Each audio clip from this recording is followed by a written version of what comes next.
lindo, muito impressionante que acontece nesse capítulo de João.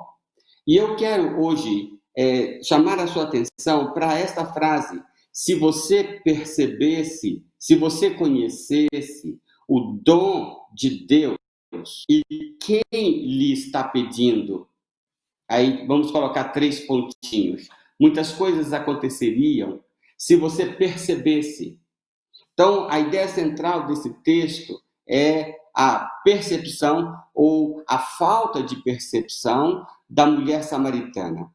Este é um assunto bastante desafiador, porque você vai encontrar não somente num samaritano, ou num estrangeiro, mas você vai encontrar essa dificuldade dentro da igreja, entre os discípulos de Jesus. Você vai perceber no Evangelho muitos momentos em que os discípulos não estavam conseguindo discernir a manifestação de Deus.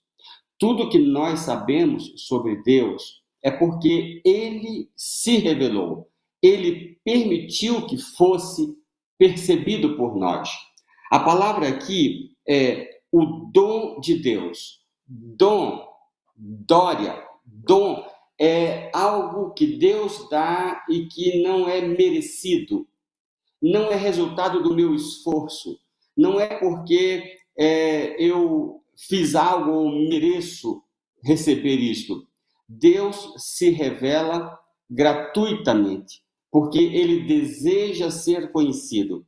A observação de Jesus é: se você percebesse o dom, se você percebesse essa graça, essa capacitação que Deus está dando para você identificar o movimento de Deus, a manifestação de Deus.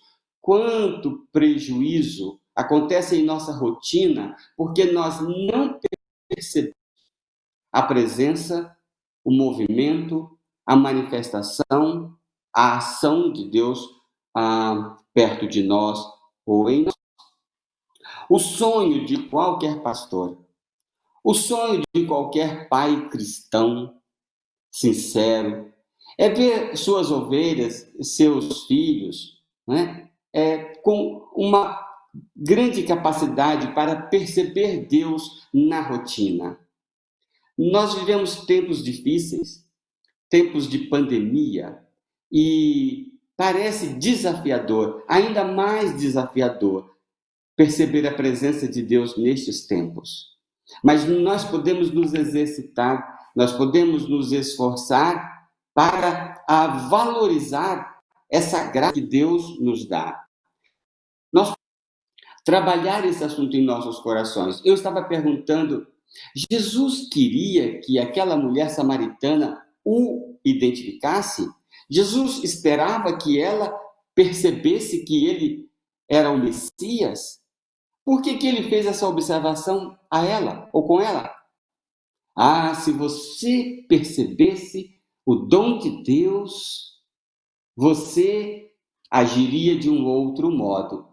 Ele espera que nós percebamos, porque Deus deu a graça, Deus deu o dom, e Ele espera que nós o usemos, que nós o recebamos, que nós o pratiquemos, não é? Então Ele espera ser reconhecido, mesmo por aquele que não tem ainda o hábito de segui-lo. Ele quer ser percebido, né? Estou com você há tanto tempo, você não me percebe. Ou seja, precisa ser dito, essa habilidade, esse dom precisa ser desenvolvido.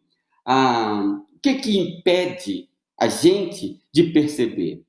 Bom, não está explícito no texto, mas a conversa de Jesus com ela vai tocar num tema muito sensível. Ele disse: vai chamar o seu marido. Mas eu não tenho marido. Você não tem marido. Jesus toca na questão do pecado. Aquele com quem você vive agora não é seu marido. E então ela vai trabalhar no seu coração e na sua mente esses dois temas: perceber Deus, pecado.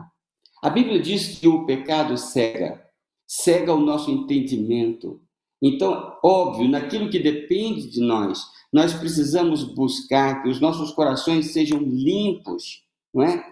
Que o anjo de Deus toque os nossos lábios, purifique as nossas mentes, os nossos olhos, as nossas mãos, a nossa vida, para que possamos apreciar melhor a graça, o dom que Deus concede a todos, de percebê-lo. Você vai ver em Oséias capítulo 4, versículo 1, há um protesto do profeta. A fidelidade e o amor desapareceram desta terra, ultrapassaram todos os limites. Por causa disso, a terra pranteia e todos os seus habitantes desfalecem. Os animais do campo, as aves do céu e os peixes do mar estão morrendo. Mas que ninguém discuta, que ninguém faça acusação, pois sou eu, o Senhor, quem acusa os sacerdotes. Meu povo foi destruído por falta de entendimento. Muita coisa triste acontece na nossa vida, na nossa família, na nossa cidade, na nossa nação, na nossa geração, porque o povo de Deus não tem conhecimento, não discerne. Jesus vai dizer: vocês estão enganados porque não conhecem as Escrituras, não conhecem o poder de Deus. Então, os saduceus, no caso aqui de Mateus capítulo 22, versículo 29, que acabei de ler, eles estavam com questionamentos com relação à ressurreição. Nada é impossível a Deus. Então, nós precisamos entender que na nossa rotina tudo é possível, porque Deus está presente, Deus não nos abandonou. Ele está aqui, de repente, tomando água conosco, conversando conosco, desafiando nossas mentes para que o percebamos mais e mais. Trazer para você 3 ou 4, digamos, sugestões ou lições que eu tirei da palavra e também da minha própria experiência, como é que podemos perceber melhor esse movimento de Deus, essa presença dele. Jesus disse para a mulher: se você percebesse, você agiria de um outro modo, não é? Veja, nós podemos interceder, nós podemos pedir pelos outros para que eles tenham discernimento, para que a luz de Deus consiga penetrar no entendimento das pessoas. Lembrados daquele episódio de Eliseu, lá de 2 Reis, capítulo 6, quando os exércitos da Síria cercaram a casa de Eliseu, e então o seu moço disse: nós estamos cercados, a pandemia nos cercou, os inimigos nos cercaram. E aí Eliseu faz uma oração em favor do seu jovem, do seu ajudante, e ele disse: Senhor, abra os olhos dele para que veja. E ele disse: não tenha medo, aqueles que estão conosco são mais numerosos do que eles. Ora, se eu tiver percepção, eu vou mudar a atitude do meu coração. Ele não precisa ter medo, porque eu vou perceber que Deus está perto de mim, porque o Senhor acampa ao redor daqueles que o temem. Então, eu posso orar, esse texto está me dizendo que eu posso orar para que o meu irmão tenha os olhos espirituais abertos para perceberem a presença de Deus, o cuidado de Deus, a proteção de Deus. Mais numerosos são os que estão conosco.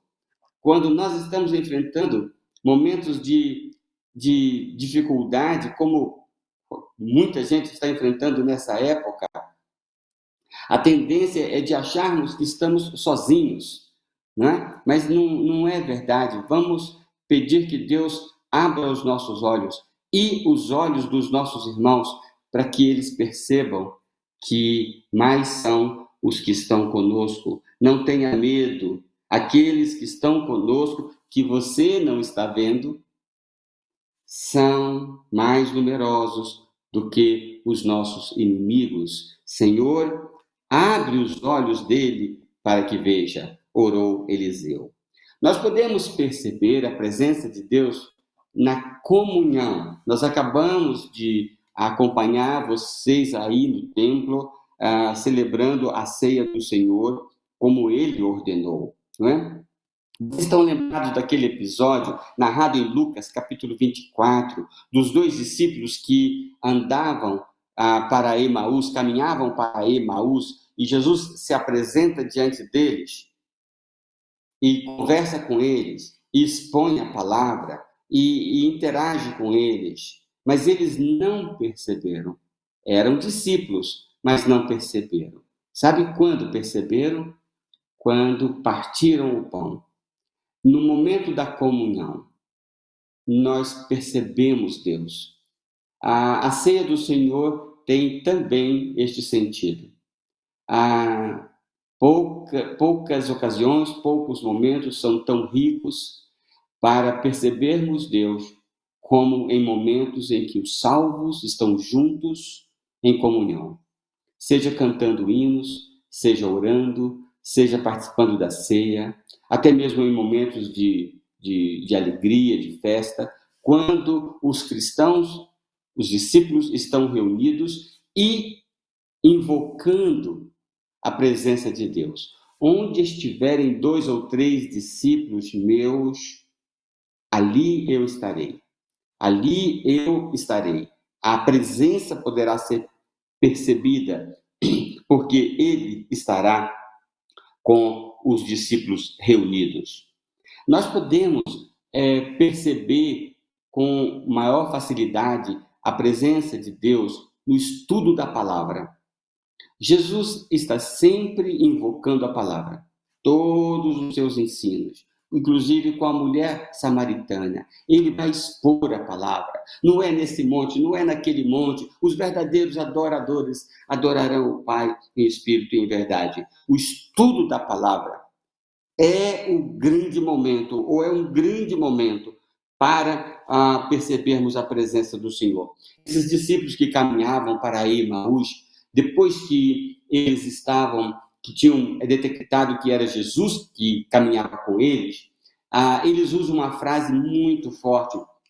E a frase diz o seguinte: não estavam ardendo os nossos corações dentro de nós, enquanto ele nos falava no caminho e nos expunha as Escrituras? Agora eles olham para trás e eles percebem que eles sentiram a presença de Deus quando estiveram ouvindo, discutindo, estudando a palavra de Deus. No PG desta semana, houve um momento assim um pouco emocionante, porque nós estávamos debruçados em cima de um versículo da Bíblia e conversando entre nós sobre este versículo, e houve um momento que até nos emocionamos um pouco, pura e simplesmente porque estávamos manipulando, estudando a palavra de Deus.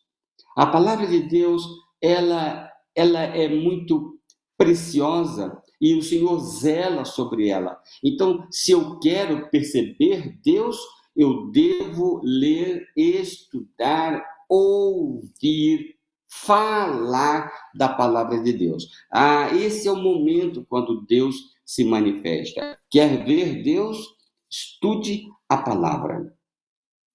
Mas eu preciso também lembrar que eu posso perceber Deus quando essa palavra se realiza. Quando essa palavra acontece, a mulher samaritana, ela volta para os seus amigos, para a sua vila, e ela fala assim: venham ver alguém que eu encontrei. Ele disse tudo que eu tenho feito. Ou seja, ela associou a possibilidade de Jesus ser o Messias ao fato de que o que Jesus disse acontecia. Quando eu percebo que a palavra se realiza, eu sinto a presença de Deus. E, como eu disse, ele zela para que a sua palavra se realize, se concretize, seja executada. Veja o que está em João, capítulo 21, versículo 6. Jesus disse: lancem a rede do lado direito do barco e vocês encontrarão. Uma palavra foi dita. O que essa palavra exatamente está dizendo não é talvez o ponto mais importante, mas o fato dela ser dita por Cristo e dela ser realizada. Eles lançaram a rede para o lado direito, conforme Jesus tinha dito. E não conseguiram recolher a rede, tal era a quantidade de peixes. João 21, versículo 7 agora. O discípulo a quem Jesus amava disse a Pedro: é o Senhor. Simão Pedro, ouvindo dizer isto, vestiu a capa, pois havia tirado e lançou-se ao mar. Olha só, quando Jesus disse, estava lá na praia e ele fala para os discípulos no barquinho, eles tinham lutado a noite inteira, não tinham conseguido peixe algum, e Jesus disse, lança a rede para o lado direito. Poderia ter dito, lança a rede para o lado esquerdo, lança a rede para trás. Ele poderia ter dito, esse não é o ponto. O ponto é, eles obedeceram. E quando eles perceberam que o que Jesus disse aconteceu, o discípulo que tinha intimidade com Jesus não disse, pegamos muitos peixes. Ele não disse, os peixes estavam do lado de cá. Ele não disse, nós somos pescadores sortudos. Quando eles viram que o que Jesus disse aconteceu, ele disse, é o Senhor. O Senhor está aqui, porque a sua palavra está se cumprindo. Meus irmãos, em tempos tão difíceis como o que estamos vivendo, nós precisamos perceber a palavra de Deus se cumprindo.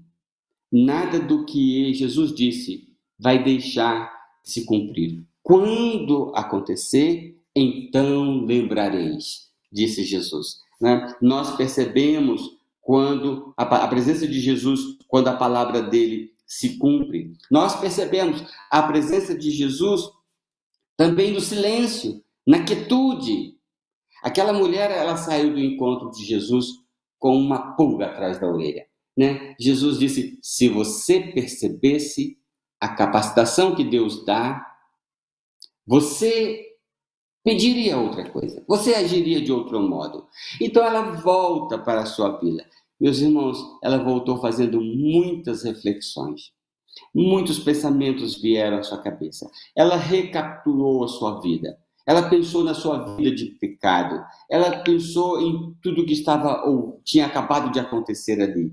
Ela estava refletindo. Ela viveu um momento de reflexão. Nós percebemos Deus em nossos momentos de reflexão, em nossos momentos em que nós nos voltamos para nós mesmos, para a meditação, para a contemplação, para a reflexão. Chama à sua memória aquele episódio narrado no primeiro livro dos Reis, capítulo 19, versículo 11. Diz assim, o Senhor lhe disse ao profeta Elias, saia e fica ao monte na presença do Senhor, pois o Senhor vai passar. Então veio um vento fortíssimo que separou os montes e esmigalhou as rochas diante do Senhor, mas o Senhor não estava no vento. Eu não percebi o Senhor no vento. Depois do vento houve um terremoto, mas o Senhor não estava no terremoto. Depois do terremoto houve um fogo, mas o Senhor não estava nele. E depois do fogo houve um murmúrio, uma brisa suave. Eu ouvi a voz do Senhor, eu percebi a presença do Senhor. Às vezes nós precisamos de retiros. Às vezes nós precisamos entrar deserto adentro e ficarmos meditando sobre a nossa vida, sobre o que temos ouvido de Deus e fazer reflexões e meditações, e então nós poderemos perceber com maior facilidade a voz do Senhor. Tempo de muitas vozes, muitos sons, e nós precisamos de alguma quietude para percebermos essa presença que não se ausenta. Ele está presente, mas talvez os barulhos sejam muitos. Né? Eu aproveitei essa pandemia para pensar muito, para escrever um pouco, para orar mais, para avaliar o meu sentimento de chamada, de missão. Então, nós precisamos, todos nós, não podemos ficar só nos movimentando e agindo nesse ativismo sem fim. Nós precisamos todos de alguma quietude também. Bom, meus irmãos, os exemplos não faltariam. continuariam, porque são muitos. A Bíblia é um livro de revelação. A Bíblia revela Deus aos homens, portanto, os exemplos desta matéria, desse tema, não faltam. Mas eu quero finalizar trazendo aqui a questão das implicações. O que muda na minha rotina, na minha vida, se eu apreciar, se eu desfrutar, se eu exercitar esse dom, essa graça de Deus de permitir que eu o perceba. Bom, primeiramente, vai mudar o meu discurso. A mulher samaritana, depois daquele dia, ela tinha outra conversa. O assunto dela era outro. O questionamento dela era onde é que deveria ser a adoração? Nesse monte, naquele monte? Como é que você vai tirar água? Você não tem água? Você não pode falar comigo? Você é judeu? Mas depois desse encontro, depois dessa manifestação, a conversa dela, o discurso dela era outro. Seria ele o Messias? Meus irmãos, o discurso que nós praticamos revela muito sobre o que nós estamos vendo. Lembra daquele filme, O Sexto Sentido, que o garotinho virou e disse assim: eu vejo pessoas mortas. Eu vejo pessoas mortas todo dia, o tempo todo. O discurso reflete o coração. O discurso reflete o que você vê. Aquela mulher samaritana saiu dali não falando de montes, não falando de água, mas falando do Messias, falando de Jesus. Qual é o seu discurso? Se eu examinar o seu discurso nas redes sociais, nas conversas, eu posso dizer que você tem visto o quê? O que é que você tem visto que o seu discurso revela? João capítulo 5, versículo 13 e 15, eu leio assim: o homem que fora curado não tinha ideia de quem era ele, pois Jesus havia desaparecido no meio da multidão. Depois Jesus o encontrou no templo e disse-lhe: eis que já estás são, não peques mais. Outra vez Jesus relacionando o pecado a discernimento. Não peques mais, para que não te suceda coisa pior. E aquele homem foi e anunciou aos judeus que Jesus o curara. Quando ele não tinha percebido, diz o texto, o homem que fora curado não tinha ideia de quem era Jesus. Aí ele tem um encontro com Jesus. Jesus se revela a ele mais uma vez. Ele sai dali dizendo aos judeus que Jesus o tinha curado. O nosso encontro, a nossa percepção da presença de Jesus vai modificar o nosso discurso. Em Atos capítulo 4, versículo 20, leio assim: pois não podemos deixar de falar do que temos visto e ouvido. Isso não é, no meu entendimento, uma ordem bíblica. Você tem que falar do que tem visto, do que tem ouvido. Para mim, esse versículo de Atos 4, 20 é a constatação de uma realidade. É a mera constatação de um fato. Não podemos deixar de falar daquilo que temos visto e ouvido, daquilo que temos percebido. Então, Jesus está nos dizendo aqui que o que eu percebo, eu vou naturalmente falar, não é? Então, vai mudar o meu discurso. Em Efésios capítulo 3, versículo 7, o apóstolo Paulo vai dizer: deste me tornei ministro pelo dom da graça de Deus a mim concedida pela operação do seu poder. Eu me tornei um ministro da palavra, um pregador do mistério de Deus. Por quê? Porque o dom se manifestou. Deus me deu a graça, Deus me deu o dom de perceber a sua presença. Então vai mudar o seu discurso. Se o seu discurso não revela o que Deus tem feito, o que Deus é, o que Deus prega, provavelmente você tem percebido de Deus. Se você anda com políticos, você vai falar de política. Se você anda com empresários, você vai falar de empreendimentos. Se você anda com homens libertinos que vivem em orgias, disso você vai falar. Se você anda com Jesus, naturalmente, o seu discurso será também sobre Jesus. Será ele o Messias e foi ela pregar aos seus. A sua vida de oração vai ser modificada também pela percepção. Pela percepção dos movimentos de Deus, nós podemos perceber Deus agindo no nosso presente. Em João, capítulo 4, versículo 10, essa mulher percebe na rotina dela que Jesus estava ali. Jesus não estava lá no céu como um ser espiritual.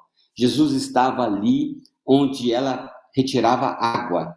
É onde você lava roupa, é onde você lava louça, é onde você trabalha, é onde você estuda, é ali na sua rotina onde você trabalha que você vai perceber a presença de Jesus. E isso vai mudar a sua oração. Jesus disse: se você percebesse, você pediria outras coisas.